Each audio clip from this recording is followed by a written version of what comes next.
Hi friends, 69,000 शिक्षक भर्ती में एक बार फिर से आपका स्वागत है। और सेकंड काउंसलिंग में जो अभ्यर्थी जिनके मार्क्स कम थे, जिनका गुणांक कम था, वो कहीं ना कहीं प्रयास कर रहे थे, उम्मीद लगाए बैठे थे कि अब हमारा चयन यहाँ पर सेकंड काउंसलिंग में ज़रूर हो जाएगा। यदि ये नीचे लिस्ट जाती है, यदि ये गुणांक का क्रम नीचे जाता है और हमारा भी नंबर आएगा। लेकिन इन सभी चीज़ों में एनओसी का मुद्दा वैलिड हो गया है, और जब एनओसी का मुद्दा वैलिड होगा तो यहाँ पर वो सभी छात्र परीक्षा में बैठेंगे, काउंसलिंग में बैठेंगे जो जिनके पास एनओसी है। मतलब ये कहीं ना कहीं हम इन लोगों से कहें। सबसे पहले मैं आपको इस मामले पर प्रकाश डाल देता हूँ, उसके बाद दो शब्द कहना चाहूँगा। हाई कोर्ट लखनऊ ने 69,000 शिक्षक भर्ती एनओसी ये केस नंबर मामले में बहराइच के बीएसए साहब के आदेश पर रोक लगाते हुए याचिकाओं के काउंसलिंग में प्रतिभाग करने का आदेश हुआ है, और कोर्ट की अनुमति के बाद ही नियुक्ति पत्र मिलेगा। मेरे कहने का अर्थ यह है कि कोर्ट ने, जो लखनऊ खंडपीठ है हमारी, उन्होंने एनओसी जो बहराइच है, तो वहाँ यदि एक केंद्र के एनओसी को यदि वैलिड माना जाता है तो पूरे देश में, पूरे भारत में जहाँ जहाँ से भी, हम ये नहीं कहेंगे केवल उत्तर प्रदेश के लोगों ने ही भाग लिया है, अन्य राज्यों के लोगों ने भी एनओसी लेकर हमारे प्रदेश में भाग लिया, उत्तर प्रदेश में।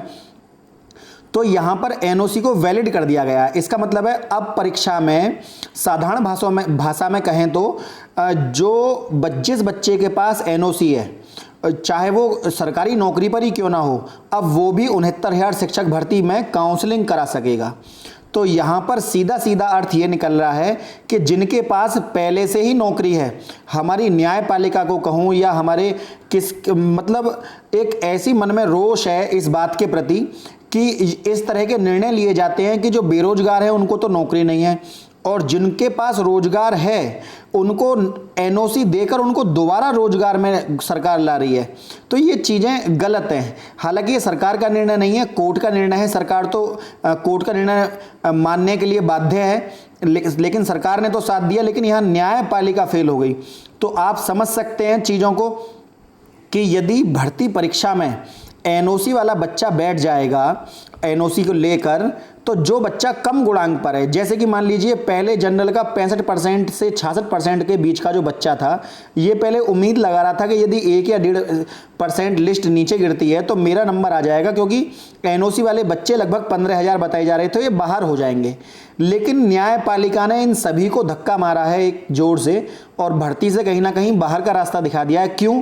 वो इसलिए कि जिनके पास पहले से ही सरकारी नौकरी है उनको परीक्षा में दोबारा बैठने के लिए आमंत्रित किया गया है कि आप आइए और परीक्षा में बैठिए, आप काउंसलिंग में बैठिए और दोबारा जनपद लीजिए आप अपना। सरकार को यहाँ चाहिए कि कम से कम जिनके पास नौकरी थी, तो हमारी न्यायपालिका को ये चाहिए, ना कि सरकार को, हमारी न्यायपालिका को ये चाहिए, क्योंकि न्यायपालिका का जो आधार रखा गया है वो लोगों के हितों की रक्षा करने के लिए रखा गया है। लेकिन हित में कहीं ऐसा ना हो कि एक बेरोजगार आदमी का अहित हो जाए। तो उसके पीछे जो पर्दे के पीछे की जो चीज़ें हैं वो भी न्यायपालिका को जरूर समझनी चाहिए। तो ये चीज़ें गलत हैं कि एक एनओसी वाला बच्चा एनओसी लेकर परीक्षा में बैठ रहा है और बेरोजगार आदमी पंक्ति से बाहर खड़ा कर दिया गया है। तो अब जितने भी लोग जिनके पास एनओसी है वो सभी ला के एनओसी वो काउंसलिंग में कूदेंगे। और आपको पता ही है, जो 68,500 के जितने भी बच्चे हैं उनका मेरिटोरियस कैंडिडेट हैं वो सारे, तो वो बिल्कुल ऊपर की सीटों का हरण कर लेंगे यहाँ पर बिल्कुल। तो क्योंकि उनमें ज़्यादातर बच्चे बीटीसी हैं, उनका एकेडमिक अच्छा होता है बीटीसी वालों का, और उनमें से उन्हीं लोगों ने काउंसलिंग इस प्रक्रिया में भाग लिया था। उनको पता था कि हमारा एकेडमिक अच्छा है, हमारा गुणांक यदि मेरिट में यदि हम यदि परीक्षा में सुपर टेट में यदि कम नंबर भी लाए तो अपने एकेडमिक के आधार पर हम जिला पा जाएंगे, और ये हुआ भी फिर परीक्षा में। तो वो ये बीटीसी टू बीटीसी एक जंग छिड़ गई, आप समझ सकते हैं। बीएड वाला बच्चा तो अब काफ़ी पीछे छूट चुका है। वो पीछे इसलिए छूट गया क्योंकि एकेडमिक जुड़ रही है। बीटीसी वाले बच्चे का एकेडमिक अच्छा होता है और बीएड वाले बच्चे का एकेडमिक इतना अच्छा नहीं होता है। बहुत कम बच्चे ऐसे हैं बीएड वाले जिनका एकेडमिक बीटीसी के इक्वल हो। तो ये बहुत चीज़ें हैं। उसमें भी बचे हुए सीटें शिक्षा मित्र मांग कर रहे हैं। तो जो बीएड का जो कम गुणांक वाला बच्चा है वो इस भर्ती में पूरा पिस गया है, और जिसका एकेडमिक कम है तो उसके लिए तो ये या तो एकेडमिक परीक्षा में होती ही नहीं, एकेडमिक को ख़त्म ही कर दिया जाए कि जो बच्चा परीक्षा में चाहे तो ये टेट के नंबर जोड़ लेते, टेट प्लस सुपर टेट के नंबर जोड़ लेते, जैसा कि पिछली भर्तियों में मायावती के टाइम पे भी इसकी शुरुआत ही करी गई थी, या और शुरुआत करने का कई बार प्रयास भी किया गया था। लेकिन ये चीज़ें जो हैं, एक एकेडमिक कम बच्चे से पहले आप एकेडमिक ज़्यादा वाले बच्चे को लड़ा रहे हो, कि हाँ बीटीसी के बिल्कुल हाई एकेडमिक वाले बच्चे होते हैं और बीएड बहुत लो एकेडमिक का बच्चा होता है, उसके बाद आप साथ के साथ किसी को आप भारांक देकर परीक्षा में, सुप्रीम कोर्ट का खुद का ही निर्णय है कि 5% से अधिक किसी को वेटेज नहीं दिया जा सकता, और आप 62% का भारांक दे रहे हैं, तो आप समझ सकते हैं कि इस भर्ती में क्या क्या हो रहा है। मतलब न्यायपालिका पर ही प्रश्न चिन्ह यहाँ पर उठता है। मैं बहुत छोटी शब्दों में इसको समझाऊंगा आपको कि जिसके एकेडमिक कम है उसका कंपटीशन हाई एकेडमिक, मतलब बीएड वाले का उस परीक्षा में एकेडमिक जोड़ा गया है बीटीसी के साथ, जो कि कहीं बीटीसी के सामने स्टैंड ही नहीं करता, क्योंकि बीटीसी का एकेडमिक अच्छा होता है। दूसरा, बीटीसी यदि अपने आप को हाई माने तो इनका भी हरण कर लिया है शिक्षा मित्रों ने, क्योंकि शिक्षा मित्रों को यहां पर वेटेज दिया गया है और इनका भी हक छीन लिया यहां पर बीटीसी वालों का, क्योंकि ये एक्स्ट्रा मार्क्स इनको दिए गए हैं कि तुम इनको बीट करो। तो ये चीजें जो हैं ये भी गलत है कि इन्होंने इनकी सीट को बीट कर दिया यहां पर। तो जब इनकी सीटों को बीट किया है तो आप समझ सकते हैं बीएड वाला बच्चा बीटीसी और शिक्षा मित्र से भी नीचे चला गया।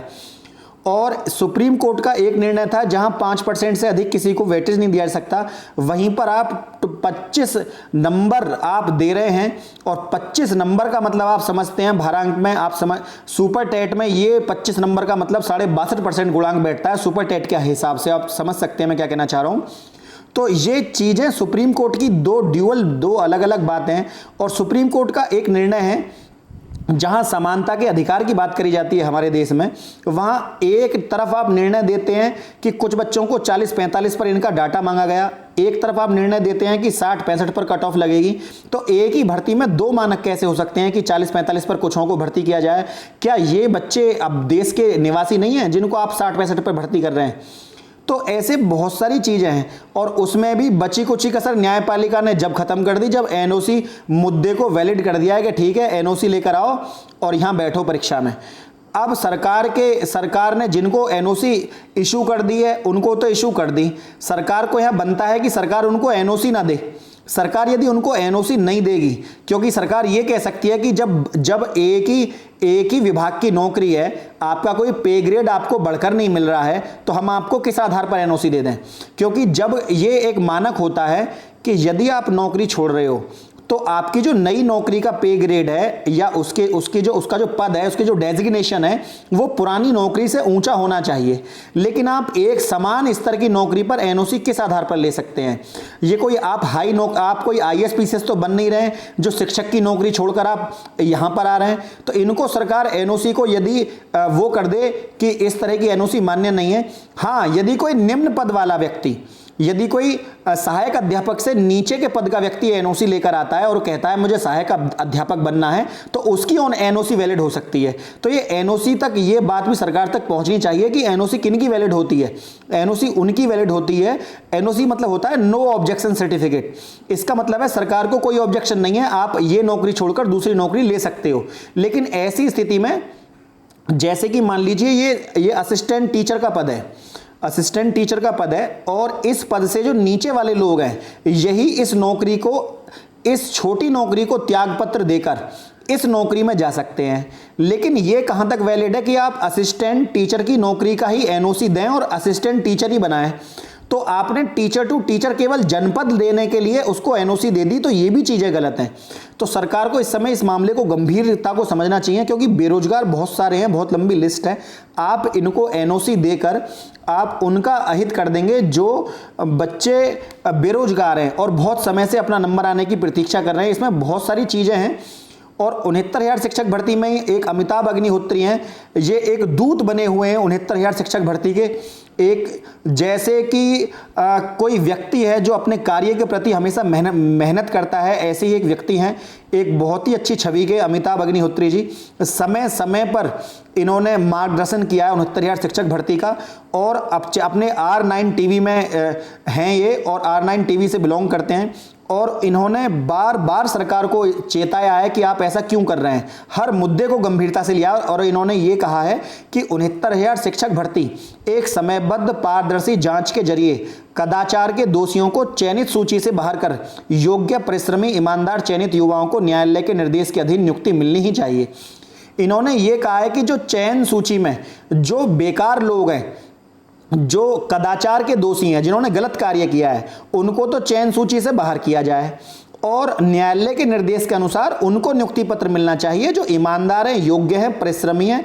इन सब के बारे में इन्होंने पक्ष रखा है सरकार के समक्ष। अब आप समझ सकते हो कि 36 सेकंड पहले का ये कमेंट है, तो इन्होंने एक अच्छी बात को सरकार के समक्ष रखा है। और ये चीज़ें इस तरह के बजाय भर्ती रद्द करने वाले लोग जो हैं, ये जिन्हें कुछ पता नहीं है, अंगूठा टेक बिल्कुल, ये ऐसे लोग जो अपना भर्ती में कहीं चयन सूची में नंबर नहीं ला पाए, लेकिन ये इन्होंने ये कहा है कि जो सही है वो लोग होने चाहिए। अब कहीं ना कहीं हमारी यहाँ पर न्यायपालिका के भी कार्यशैली पर एक प्रश्न चिन्ह लग रहा है, जिसकी वजह से कम गुणांक वाला बच्चा स्टैंड नहीं कर रहा। उसके मन में रोष है, उसको लगता है कि हमारा हक हर तरीके से छीना जा रहा है, इससे अच्छा है तो भर्ती रद्द ही हो जाए। तो उसके भी मन में ये रोष है, तो वो रोष। लेकिन इसमें कुछ लोग ऐसे भी हैं जिनका वाकई में ही बहुत कम नंबर है। मान लीजिए 97 पर पास है तो 97 ले आए, एकेडमिक भी अच्छा नहीं है तो वो तो कहीं भर्ती में स्टैंड ही नहीं करता बच्चा। तो ये चीज़ें गलत हैं। इन सब चीज़ों पर के परिदृश्य से बस मैं यही कहना चाहूँगा कि एक ही भर्ती में दो मानदंड नहीं होने चाहिए कि आप 40-45 और 60-65 पर भर्ती कर रहे हैं। एक ही भर्ती में दो कार्यशैली नहीं होनी चाहिए कि आपने असिस्टेंट टीचर से असिस्टेंट टीचर बनाने के लिए एनओसी दे दी, निम्न पद से उच्च पद पर जाने के लिए एनओसी दी जाती है, ना कि समान पद पर जाने के लिए एनओसी दी जाए। तो सरकार से मेरा आग्रह है बिल्कुल खुले तौर पर कि सरकार इस तरह के लोगों को एनओसी ना दे, जिससे बेरोजगारों को यहाँ चयन सुनिश्चित हो सके। और तीसरा पॉइंट मेरा यह है कि यदि आप शिक्षा मित्रों के लिए अलग से, भले ही आप उनसे लड़ते रहिएगा बाद में, लेकिन आप ये इस समय न्यायालय के समक्ष ये घोषणा कर सकते हैं कि यदि शिक्षा मित्र भविष्य में भी जीतते हैं तो हम उनको अलग से अपने पद, उनको हम अलग से पद बनाएंगे। 69,000 भर्ती पर हमें आगे का कार्य करने के लिए हमें छूट दी जाए, जिससे 69,000 भर्ती आगे बढ़ सके। और सरकार के पास क्योंकि लगभग 2.25 लाख पद हमारे प्रदेश में खाली हैं, आरटी के माध्यम से पहले पता लग चुका है ये, तो सरकार उन पदों पर अगर शिक्षा मित्र जीतते हैं, इस शर्त पर ये शर्त यदि रखी जाए, क्योंकि मॉडिफिकेशन सरकार कराना चाहेगी, सरकार उनको तो नौकरी इतने आराम से देगी नहीं, क्योंकि ये सरकार हमारे साथ है और सरकार को पता है कि एक भर्ती में दो मानक कभी नहीं होते।